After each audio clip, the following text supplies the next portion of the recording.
Carl Ildroyolo, pamilya ang greatest gift. Sinuportahan nila ako. Kung bago ka lang sa channel na ito, huwag kalimutang mag-like, share, comment, and subscribe. At huwag kalimutang pindutin ang notification bell icon para maging updated ka sa bawat upload nating video. Proud na ibinandera ni Ildroyolo ang greatest gift na natanggap niya sa buhay niya, ang kanyang pamilya. Sa kanyang naging panayam kay Julius Babaw nitong Martes, November 12, natanong siya kung ano ang pinakamahal na nabili niya mula sa mga napanalo ng international competitions. Hindi man material na bagay, ngunit ang sagot ni Carl ay ang kanyang pamilya. Sobrang halaga po ng family ko sa akin kasi nandyan po sila kahit nasa highs and nasa lows po ako. Mga ganoon, sinusuportahan nila ako through emotion, financially, kahit ano pa yan. Sinusuportahan nila ako. Sinusuportahan nila ako, gusto nila kung ano yung mas nakakabuti sa akin. Sagot pa ni Carl Ildroyolo. Para sa mga hindi aware, nakasungkit ng 4 na gold medalist at 2 namang silver medals sa nagdaang 3rd GRC Artistic Gymnastics Stars Championships 2024 noong November 1-3 si Carl. Mukha namang ilag ang binata na magkomento tungkol sa issue ng kanilang pamilya o ang hindi pagkakaintindihan ng ina nila si Angelica Yulo at ang panganay na anak na si Carlos Yulo.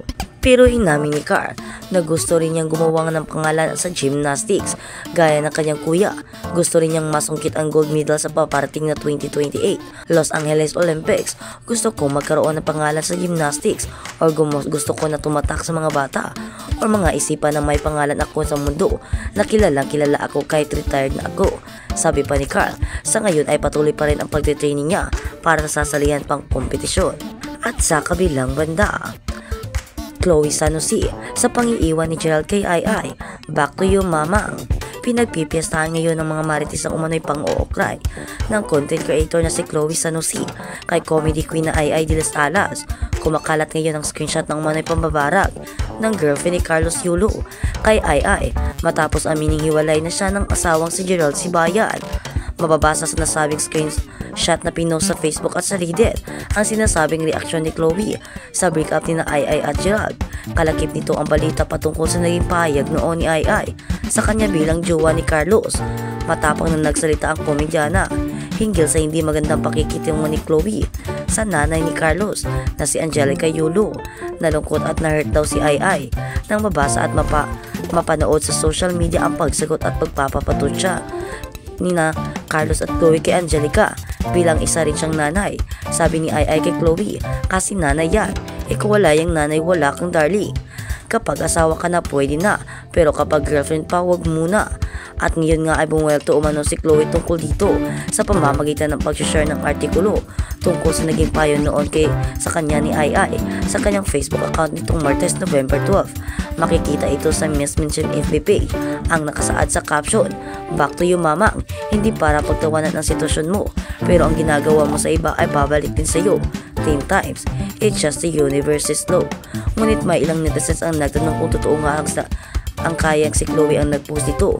Feeling nila ay baka poster lang ito ni jowa ni Carlos na gusto lang gumawa ng iskandalo.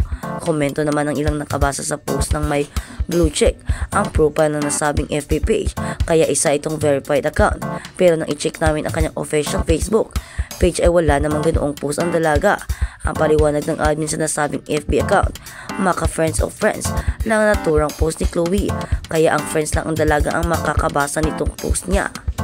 At sa kabilang balita naman, iniintriga ni Bea Alonzo ang mga netizens matapos makipag-cozy sa Mystery Man. May bago na bang nakikita si Bea Alonzo?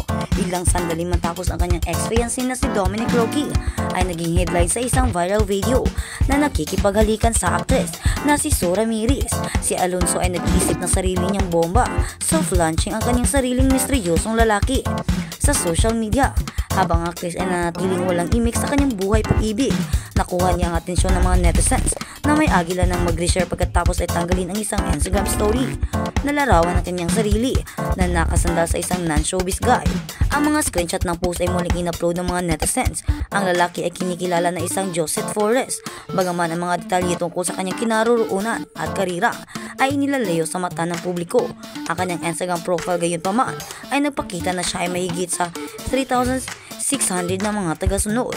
Mukhang sinusundan ni na Alonzo at Forrest ang isa't isa sa social media. Napag-alaman din na ang rumored pair ay nagkuha ng larawan ng magkasama sa isang night out noong Oktubre. Gayon pa man pinatay ni Forrest ang komento ng kanyang post. At sa kabilang banda, Pia Alonso nagsalita na sa larawan kasama ang non-showbiz guy, "We are just friends." Sa kanyang Instagram stories, tinuguna ng kapuso actress ang mga espekulasyon at sinabing ang issue ay getting out of hand. "Pwede ba tayong lahat magpahinga?" Isinulat niya, "Kaibigan lang kami at ang mga kwento ay nagiging katawa-tawa." Idinagdag pa ng actress sa Widows War na may kasamang natatawang emoji, "Kalma lang po tayo." Earlier this week, nag-repost si Pia sa kanyang IG stories ng selfie kasama ang isang non-showbiz guy kung saan makikita siyang nakahawak ang braso nito sa balikat nito. Ipinakita ni Pia ang walang hanggang kagandahan sa mga pinakabagong portrait. Sinabi ni Pia Alonso na niyakap niya ang maraming first sa kamakailang solo trip sa Spain. Nagdulot ng intriga sa netizens ang mga larawan at napaisip sila kung ito ba ang paraan ni Pia para ipakilala ang kanyang bagong boyfriend. Huling nakipagrelasyon si Pia kay Dominic Roque. Nagpakasal sila noong Hulyo 2023 at una nang nagplanong magpakasal ngayong taon. Noong Pebrero, ibinalita sa Fast with Boy Abunda na itinigil ang kanilang engagement. Ang dating mag-asawa pagkatapos ay naglabas ng isang pahayag na nagpapatunay sa kanilang hiwalayan. Nilinaw naman ni Pia na hindi niya sinimulan ang breakup, ngunit kalaunan ay naging mutual decision ito. Kaya naman si Pia ay may pa-soft launching din. Dahil may pa-soft launching din naman si Dominic Roque. Kaya kanya-kanya na silang pag-ibig. Nagmo-move on na silang dalawa at pwede na silang mag-start ng bagong pag-ibig. Kaya kung ano man ang magiging desisyon nilang dalawa, ay abangan na lang natin kung ano ang kahantungan ng mga isyong ito. Sa kabilang balita naman, Charis Solomon inakusahan ng harassment ng Bubblegum co-star. Inamin ng kapuso actress comedian na si Charis Solomon na minsan siyang inakusahan ng sexual harassment ng katrabaho sa naging guesting niya sa Lutong Bahay noong November 6 na natanong siya kung sino ang artistang ayaw na niyang makatrabaho at gusto kong sampalin. Dugtong pa ni Charis sa tanong sa kanya. Dito ay nabanggit niya ang Bubblegum co-star na nagparatang sa kanya kahit hindi niyo i-blip. Say pa ni Charis pero na-blip pa rin ito. Aniya, hindi na raw naman siya galit pero sobra daw itong mga noong panahong iyon. Mahabang storya pero buntis pa lang ako kay Apollo. Pagbabahagi pa ni Charis, si Apollo ang panganay niyang anak. Pagpapatuloy pa ni Charis, kasi nga first time kong nabuntis, diba? Yung anxiety din mo sa trabaho. Kwento pa ng komedya na nag-message raw ang lalaki sa kanya patungkol sa umanay pangharas pa ni Charis. Pareho kaming nasa bubble noon. Pero siya yung regular, ako si Emery. Tapos nag-message siya sa akin.